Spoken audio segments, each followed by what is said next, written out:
ইচ্ছে হলেই গিলে খান যে কোনো ধারালো অস্ত্র। মোতালেব হোসেনের গলা দিয়ে সহজেই নেমে যায় যে কোনো কিছু। দীর্ঘ 17 বছরে ওই 24টা কলমের না সমস্যা নেই। হাসপাতালে নেয়ার পর তার পেট থেকে বেরিয়ে এলো 4টি ধারালো লোহার দাঁতের সরঞ্জাম, একটি কলম ও একটি বাঁশের কঞ্চি। মোতালেবের পেট যেন একটি ধারালো অস্ত্রের গোডাউন। স্বাভাবিক খাবারের মতোই মোতালেব কিভাবে এসব অস্ত্র গিলে ফেলেন তা নিয়ে দুশ্চিন্তায় পড়েছেন চিকিৎসকেরা। মোতালেবের পেটের থেকে 4টি ফরেন বডি বের করি।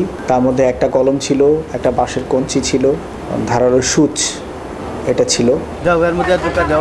সিরাজগঞ্জের বেলকুচি উপজেলার দৌলত নতুনপাড়া গ্রামের বাসিন্দা মোতালেব। সিরাজগঞ্জের Shahid M Mansur Ali medical college হাসপাতালে ভর্তিরত মোতালেব যেন চমকে দিলেন সকল চিকিৎসকদের। মেটালের লোহা সদৃশ ধারালো কিছু বস্তু আছে, তো এটা খুবই চ্যালেঞ্জিং জব ছিল।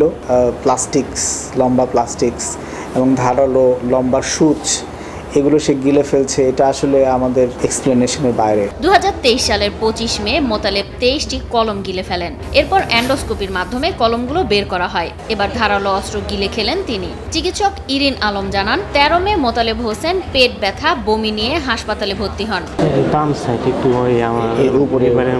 বিভিন্ন চিকিৎসার পরও ব্যথা কমে না মোতালেবের। ব্যথা না কমায় পূর্বের অভিজ্ঞতা থেকে পরীক্ষা নিরীক্ষা করে শনাক্ত করা হয় অস্ত্রগুলো। গত মাসের মাঝামাঝিতে আমাদের কাছে আসছেন এবং আগের সিন্ড্রোম নিয়ে উনি আমাদের কাছে আসছেন।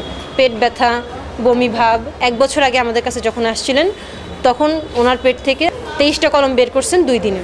আমরা ওনাকে আবার টেস্ট করি। পেটের ভেতরে একটা কলম দাঁতের কাজে ইউজ হয়, এ ধরনের সূচা। অ্যান্ডোস্কোপি সার্জারির মাধ্যমে 4টি ধারালো অস্ত্র, কলম এবং বাঁশের কঞ্চি মোতালেবের পেট থেকে বের করেন সার্জারি চিকিৎসক doctor Aminul Islam Chowdhury. Motaleb Pika syndrome নামক একটি মানসিক রোগে আক্রান্ত বলে জানান তিনি। পিকা সিন্ড্রোম নামে একটা বিরল মানসিক রোগে আক্রান্ত, এবং এই পিকা সিন্ড্রোমে রোগী সাধারণ যে আমরা খাবার খাই, এই খাবারের পাশাপাশিও আনইউজুয়াল অবজেক্টসগুলো সেগুলো খায়। জানা যায় এই রোগে আক্রান্ত ব্যক্তি যখন ভালো থাকেন তখন অস্বাভাবিক কোনো কাজ করেন না, কিন্তু যখন রোগের প্রকোপ বেড়ে যায় তখন তিনি পোড়ামাটি সহ নানা অখাদ্য গিলে থাকেন। ওনার কাউন্সিলিং চলতেছে, মেডিসিন চলতেছে, উনি ভালো থাকেন কিছু সময়, কিন্তু হঠাৎ ওনার এই সিমটমটা আবার যখন মাথাচাড়া দিয়ে ওঠে তখন উনি এই ধরনের ধারালো জিনিসপত্র, অখাদ্য যে বস্তু আছে এগুলো উনি আবার খান। মোতালেবকে তার মানসিক রোগের জন্য চিকিৎসা প্রদান করা হচ্ছে, রাখছেন নিয়মিত নজরদারিতে।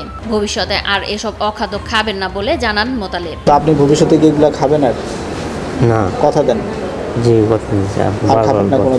বর্তমানে তিনি সুস্থ আছেন এবং স্বাভাবিকভাবে খাওয়া দাওয়া সহ নিত্যকর্ম করছেন। 2-1 দিনের মধ্যেই তাকে হাসপাতাল থেকে ছেড়ে দেওয়া হবে বলে জানান ডাক্তার আমিনুল। সবাইকে নিয়েই আমরা এটা অপসারণ করতে সক্ষম হই, কোনো রকম কাটাছেঁড়া ছাড়াই। এন্ডোস্কোপির নল ঢুকিয়ে এটা আমরা বের করি। Hemodynamically he is stable. আজকে সকালে সে খাওয়া দাওয়া করেছে, তো আশা করি আমরা 2-1 দিনের মধ্যেই তাকে ছুটি দিতে পারবো।